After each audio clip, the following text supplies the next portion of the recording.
Ayan, mag-hello muna kayo sa ating mga madlang people tonight na nandito sa SM North. Hello po, madlang people!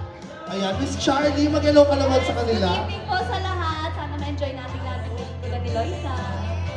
Ayan, Miss Jackie, ayan, kung may babagsak na asteroid ngayon dito sa SM North Cinema 3, dito mismo, ano ang last 3 words na sasabihin mo? Aray ko po. Aray ko po. Pag nabagsakan ako nun, sige. Bakit naman aray ko po? Hindi, joke lang. Ano ba, kailangan ba meaningful? Kasi ang 3 words minsan impactful minsan eh. Oo. Pero pwede na rin naman yung aray ko po kasi babagsakan ka ng malaking asteroid. Diba? Kung Oo. saan babagsak, aray ko po. Mapapaaray ko po. Pero kung ano naman, kunyari, sa crush mo, may gusto kang sabihin, bago bumagsak ang asteroid dito. Tayo na lang.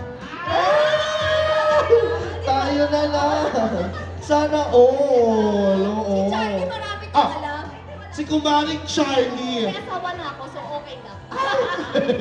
Hindi. Sa inyong mag-asawa, kunyari, nanonood kayo dito, naglalakad kayo ng asawa mo dito sa Cinema 3, biglang may bumagsak na asteroid. Ay!